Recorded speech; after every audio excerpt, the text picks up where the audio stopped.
بسم الله الرحمن الرحيم. الحمد لله رب العالمين حمد الشاكرين، الصلاة والسلام على سيد الأنبياء والمرسلين سيدنا ونبينا وشفيعنا ومولانا محمد وعلى آله وأصحابه الطيبين الطاهرين.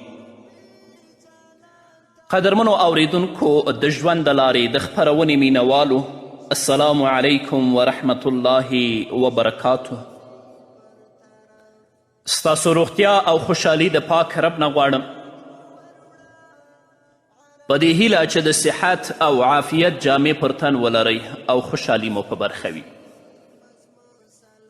دا دی زه محمد یاسین فهیم د ژوند د لارې د خپرونې په وړاندې کولو کې ستاسو په خدمت کې یم. زموږ د نن ورځې د خپرونې موضوع بیا هم د ژوند کولو زرین اصول. درنو اوریدونکو،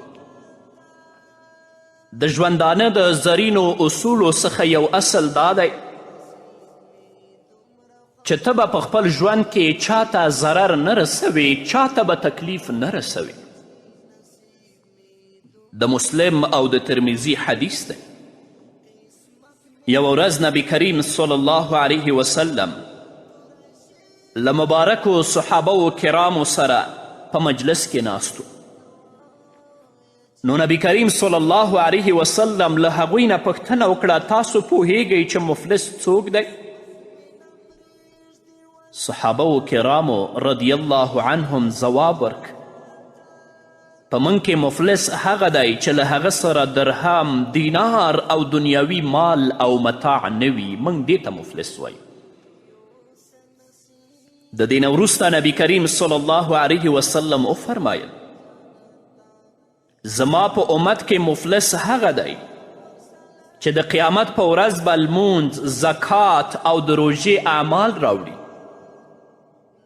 خو د دې سره سره به یې چاته کنځلې کړي وي، په چا به یې بهتان لګولی وي، د چا مال به یې په ناحقه خوړلی وي، په ناحقه به یې د چا وینه تویې کړې وي او څوک به یې وهلی وي. نو الله رب العزت به د ده له نیکیو څخه ټولو ته بدله ورکړي. چاته یې چې شکنځل کړي، په چا یې چې بهتان لګولی، څوک یې چې وهلي او چا پسې چې بد رد ویلي، دې ټولو ته به الله رب العزت د همدغه کس نه نیکیانې واخلي، هغوی ته به یې ورکړي. نو کله چې د دې سړي نیکیانې ختمې شي، نو بیا به د هغو خلکو ګناهونه الله رب العزت راواخلي، په ده باندې به یې واچوي. یعنې د خلکو ګناهونه به د ده په حساب کې شمار شي چې له عمله به باقی او مفلس شي، نو بیا به الله رب العزت دا په جهنم او په اور کې واچوي. نو په خپل ژوند کې کوشش کوه چې ستا په ژوند کې تا نه څوک تکلیف ونه ویني، چاته ضرر ونه رسوي، چاته شکنځل ونه کړي، د چا مال په ناحقه ونه خوري، څوک ونه وهي، چا پسې بهتان ونه تړي. کنې د حساب په ورځ به د الله رب العزت سره له دې چې تا روژې نیولي، سره له دې چې تا حج کړی، سره له دې چې تا لمنځونه کړي، سره له دې چې تا صدقات ورکړي، الله به دې مفلس وګرځوي. همدارنګه د مسلم حدیث دی. ام المؤمنین حضرت عایشه صدیقه رضی الله تعالی عنها فرمایي، نبی کریم صلی الله علیه وسلم هیڅکله په خپلو لاسونو څوک نه دی وهلی، نه ښځه او نه هم نارینه، پرته له دې چې د جنگ او د جهاد په میدان کې به و، او هیڅکله هم داسې نه دی شوي چې یو چا رسول الله صلی الله علیه وسلم ته تکلیف رسولی وي او نبی کریم صلی الله علیه وسلم ته انتقام او بدله اخیستی وي. هو که د الله رب العزت له محارمو څخه به د کوم شي بې حرمتي وشوه، نو د الله رب العزت لپاره به ضرور بدله اخیستله، خو د خپل ځان لپاره نبی کریم صلی الله علیه وسلم کله هم د چا نه بدله نه ده اخیستې، او نه یې څوک په څپېړه وهلي، که هغه نارینه وي که ښځینه وي. راشه د محمد رسول الله صلی الله علیه وسلم ژوند وګوره او د هغه د امتي په صفت باندې خپله ژوند مطالعه کړه چې ته څه کوي. زه اکثر پلرونه وینم چې میرمن ترېنه په تکلیف، اولاد ترېنه په تکلیف، ورونه ترې په تکلیف، همدارنګه ورېرونه ترې په تکلیف، ټولو ته ضرر او تکلیف رسیږي. ته به د الله په حضور کې درېږي، الله ته به څه ځواب وایي؟ او ډیری داسې میرمنې دي چې د هغو نه خاوندان په تکلیف، زمن ترېنه په تکلیف، لورګانې ترېنه په تکلیف، خپلوان، اقارب، حتی ګاونډیان ترېنه په تکلیف. ته به د الله په حضور کې نه درېږي، الله ته به څه ځواب وایي؟ او ځینې خواښېګانې خو بیا داسې دي چې د هغو نه خو خپل انګورګانې ورځ نه لري. چاته شکنځل کوه، چاته بد رد وایه، څوک وهه او ډبوه، چا پسې بهتان لګوه، الله ته به نه درېږي. یو مسلمان چې د الله په وحدانیت باندې اقرار کوي، د محمد رسول الله رسالت او حقانیت مني، باید هغه د خپل په ژوندانه کې دا اصول وټاکي چې زه به چاته تکلیف او چاته ضرر نه رسوم. یو عجیبه واقعه شیخ عریفي په خپل کتاب کې لیکلې، غواړم چې هغه درته بیان کړم. نو په عامه توګه تر سترګو کیږي کم خلک چې د الله رب العزت په ورکړه شوو نعمتونو باندې خلکو ته ستونزه رسوي، هغوی نه خلک کرکه کوي. نه یوازې دا چې خلک ترې کرکه کوي، بلکې الله رب العزت ورته هم په همدغې دنیا کې عذاب ورکوي او د ده په تباه کولو باندې د خلکو سینې یخوي. شیخ عریفي په خپل کتاب کې یو عجیبه واقعه لیکلې، غواړم چې هغه درته بیان کړم. هغه لیکي زه د قرآن یو حافظ پیژنم چې ناروغان ورته ورځي، دا یې په قرآني آیتونو باندې دموي، او الله رب العزت چې چاته وغواړي د همدغه دم په وسیله باندې هغه ته شفا ورکوي، هغه ته روغتیا ور په برخه کوي. یوه ورځ ورته داسې یو کس راغی چې له څیرې او حرکاتو څخه ډیر شتمن معلومېده. نو دا شتمن کس راغی، د دې حافظ تر څنګ کېناست او وی ویلې، ای شیخه، په لاس کې مې ډیر درد دی، نه ترې د شپې خوب لرم او نه د ورځې راحت، ژوند یې راته ډیر تریخ کړی، ډیر په تکلیف کې یم، ډیرو ډاکټرانو ته ولاړم، ډیرې معاینې مې وکړې خو هیڅ نتیجه یې ورنه کړه، ژوند راته عذاب شوی، ډیر په ستونزه کې ښکېل یم. او دا یې هم ورته ویل چې ای شیخه، زه د ډیرو کمپنیو مالک یم، ډیر کاروباري سړی یم، شونې ده چې چا له نظره کړی یم او یا را باندې کم بدبخته جادو کړي وي. حافظ د قرآن وایي ما د فاتحې په صورت، د اخلاص په صورت، په آیت الکرسی او د قرآن کریم په دوو وروستنیو صورتونو باندې دا سړی دم که، خو هیڅ اثر یې پې ونه که. نو دې سوداګر له ما نه مننه وکړه، لاړه، د څو ورځو وروسته بیا راغی او د تیر په څیر شکایت پیل که. ما بیا په قرآني آیتونو باندې دم که، خو هیڅ اثر یې پرې ونه که. هغه بیا زما نه مننه وکړه او لاړه، څو ورځې وروسته د دریم ځل لپاره بیا راغی، بیا یې هماغسې له درده سر ټکو. ما بیا په قرآني آیتونو دم که، خو د تیر په څیر یې بیا پرې هیڅ اثر ونه که، بلکې ورځ تر بلې درد نور هم زور کاوه، درد یې ډېرېده. د حافظ د قرآن وایي ما دې کس ته وویلې شونې ده چې تا ته کوم تکلیف در رسېدلی، دا به ستا د کومې ګناه له امله وي، یا به دې په کوم بېوسه ظلم کړی وي، او یا به دې په ناحقه او ظلم سره د چا مال خوړلی وي. که داسې کومه خبره وي نو سم د واره توبه وکړه، په هر چا دې چې ظلم کړی وي بخښنه ترې وغواړه، او که د چا دې مال خوړلی وي ژر تر ژره مال ورته وسپاره. د حافظ د قرآن وایي ناروغه کس زما خبرو ته هیڅ اهمیت ورنه که او په متکبرانه انداز کې وویل ما هیڅکله په چا ظلم نه دی کړی، ستا له مشورې نه ډیره مننه. دا خبره یې وکړه، لاړ. په منځ کې ډیرې ورځې تیرې شوې. د حافظ د قرآن وایي چې هغه مې تر سترګو نشه، زه اندېښمن شوم، هسې نه چې زما په خبرو خفه شوی وي او غصه شوی وي، خو بیا هم په خپلو کړو او په خپلو خبرو زه پښیمانه نه وم، ځکه ما ورته بدې خبرې نه وې کړې، بلکې نصیحت مې ورته کړی و. په هر حال یوه ورځ په لاره روان وم او د لارې په سر مې له هغه سره لیدنه وشوه. هغه ډیر خوښ و او زما په لیدو زما خواته را روان شو. کله چې زما خواته راغی نو پوښتنه مې ترې وکړه څه خبره ده، ډیر خوښ او ډیر خوشحاله ښکاري. هغه راته ویلې الحمدلله اوس زما لاس پرته له کومې درملنې روغ او رمټ دی. ما په حیراني سره پوښتنه وکړه هغه څنګه؟ هغه راته وویل کله چې زه ستا له خوا نه روان شو نو په لاره مې ستا خبرو باندې غور او فکر وکړه. ستا په خبرو کې راته وزن ښکاره شو. بیا مې د ماضي او د تیر پاڼې ولستې. زما په یاد شو چې ما څو کاله وړاندې خپل کور پراخوه غټومې. نو زما د کور په خوا کې چې کومه خالي ځمکه پرته وه د هغې اخیستل مې غوښتل. دا ځمکه د یوې کونډې ښځې وه. واړه واړه یتیمان ورته په غاړه ول. ما ورته ویلې چې دا ځمکه په ما باندې خرڅه کړه خو هغې کونډې انکار کوو او دا یې راته ویل چې زه ځمکه نه خرڅوم. که زه دا ځمکه خرڅه کم بیا به څه کوم؟ دا د یتیمانو مال دی چې غټ شي نو پخپله به یې سنبال کړي زه یې نه خرڅوم.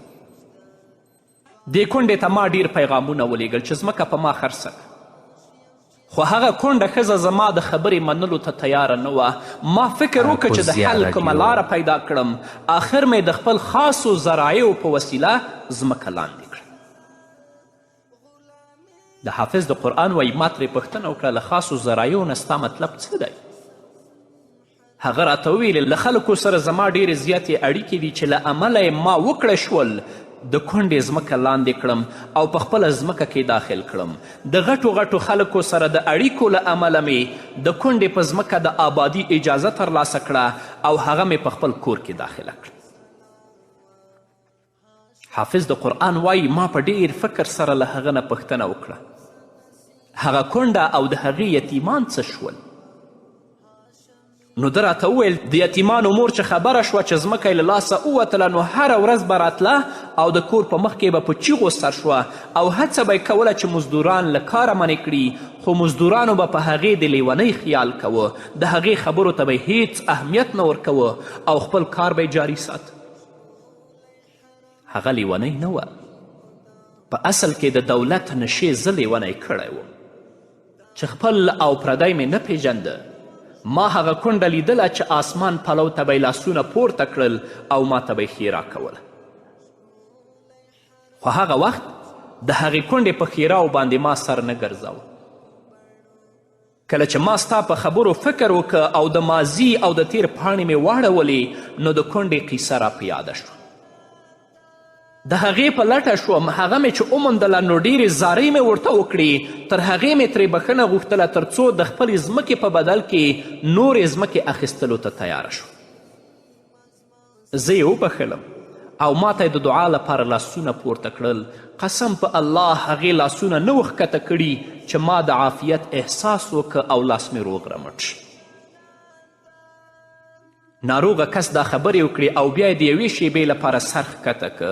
بیا یې سر راپورته که او ویل د الله رب العزت په امر سره د کونډې د دعا له ګټې څخه زه برخمن شوم او د کم درد چې د دنیا ډاکټرانو یې درملنه ونه شوه کړی هغه د کونډې د دعا له امله الله رب العزت ښه کړ. دا واقعه ډیر په غور سره واورئ او په خپل ژوند کې بیا فکر وکړئ. ډیری کسانو همداسې د یتیمانو او د کونډو حقوق تر پښو لاندې کړ، په هغوی خېټې واچولې. ورځې څه ده، یا الله رب العزت د زړه په مرضونو اخته کړي، یا د وینې فشار لوړ شي، یا سکتي مغزه وکړي، دغسې د خلکو حقوق چې خوړلي الله ته ورځي. نو که تا ته کم درد او تکلیف رسېدلی، درملنه یې نشي کېدلی، په خپل ژوند کې فکر وکړه چې چا ته دې تکلیف رسولی، د چا حقوق دې خوړي، لاړ شه د هغو نه ته بښنه وغواړه، حقوق یې ورسپاره، الله رب العزت به شفا درکړي.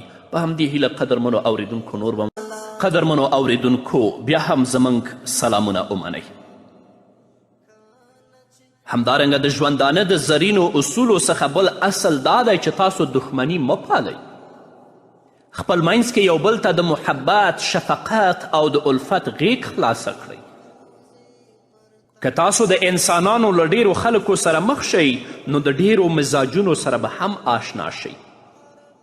تاسو به په دې پوه شئ چې په دنیا کې ډول ډول مزاجونه شته. څوک سخت مزاجه او غصناک وي، څوک نرم زړی او متحمل مزاجه، څوک ذهین او چالاکه وي، څوک کم عقل او غبي، څوک باسواده وي، څوک نالوستي او جاهلان وي، څوک د ښه ګمان کوونکي وي او څوک بدګمانه وي، خو د انسانانو له دغې لویې مجموعې خلکو څخه هر یو د ځان په اړه فکر کوي چې همدغه هوښیار او پوه دی. ظالم فکر کوي چې تر ټولو منصف دی، لوده انسان فکر کوي چې همدغه هوښیار دی، بېعقله فکر کوي که یم او نه یم همدا زه پوه یم، بل څوک پوه نشته. نو کله کله چې زه د انسانانو خپلمنځي اختلافاتو، عداوتونو او دښمنیو ته ګورم نو فکر کوم چې دوی ولې پیدا کېدل. د دښمنیو له امله خلک یو بل کتل، له یو بل سره ناسته ولاړه او سفر کول نه خوښوي، تر دې چې په کومې بلنه کې د ده دښمن بلل شوی په هغې بلنه کې دا ګډون نه کوي. نو له غور وروسته ماته معلومات وشو که انسان په دغه پریشانیو او ستونزو کې ښکیلوي نو هغه ژبه ده. هو په ټولنه کې ډیرې حادثې د ژبې له امله منځته راځي. د غیبت، دروغو، چغلخوري او کنځلو له امله ورور له ورور، پلار له زوی، مور له زوی او ښځه له خاوند څخه بیلیږي. موږ نورو ته خپل نظرونه، خپل افکار په عمده بڼه رسولی شو. نو بدسلوکي کولو ته څه اړتیا ده چې انسان د خپل نظر یا رایې په رسولو کې له خلکو سره بدسلوکي کوي. و یو پادشاه خوب ولید چې د ده ټول غاښونه پرېوتلي دي، غاښونه یې نشته. نو پادشاه معبر راوغوښته. هغه څوک یې راوغوښته چې هغه به د خوبونو تعبیر کوه. هغه ته یې خوب بیان که تر څو هغه معبر پادشاه ته د خوب معنا ورکړي. دې معبر چې د پادشاه خوب واورید نو رنګ یې تور شو او په اعوذ بالله اعوذ بالله ویلو یې پیل وکړ. پادشاه ورخطا شو او بېواره یې پوښتنې پیل کړې د دې خوب تعبیر څه شی دی، د دې خوب تعبیر څه شی دی. هغه معبر ورته په ویره ویره وویل څو کاله وروسته به ستا د کور ټول وګړي وفات شي او ته به په سلطنت کې یوازې پاتې شي. پادشاه چې د خوب تعبیر واورید نو په غصه شو. دې معبر ته یې کنځلې وکړي او بیا یې امر وکړه چې دا په درو باندې ووهئ. د دې نه وروسته پادشاه امر وکړه چې بل معبر راولئ چې زما د خوب تعبیر وکړي.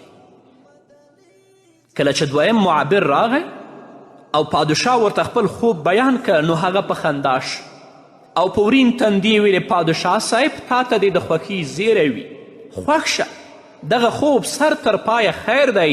پادشاه ترې پوښتنه وکړه هغه څنګه؟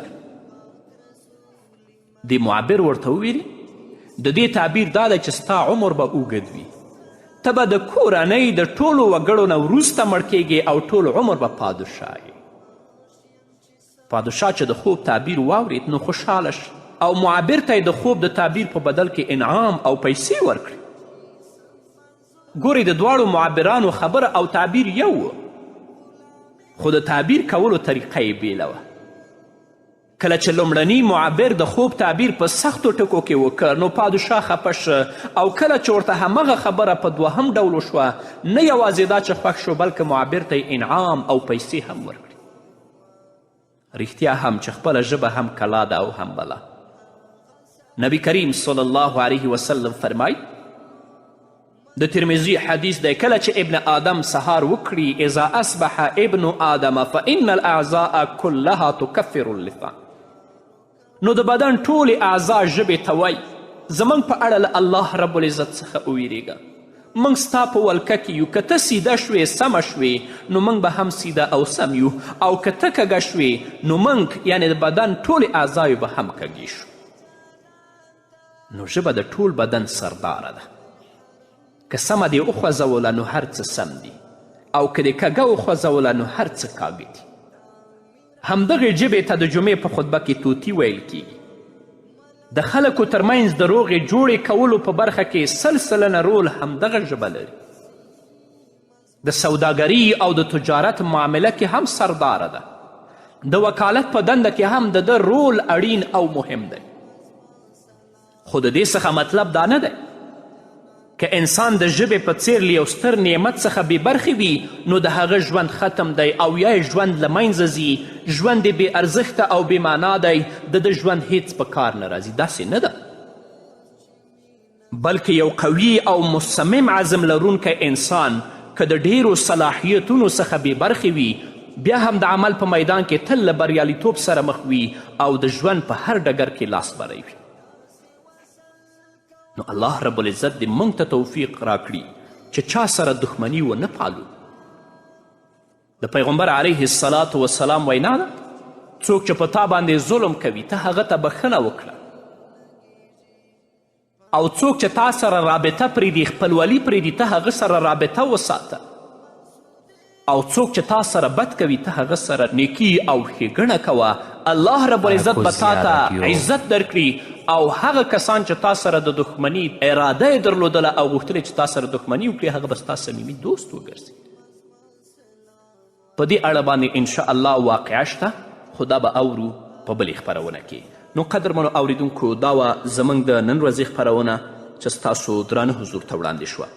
تر بلې خپرونې پورې چې زه بیا هم ستاسو درانه حضور ته راځم تاسو ټول په لوی او بخښونکي الله سپارم. پاتې ژوند مو نیکمرغه، ښاد، بریالي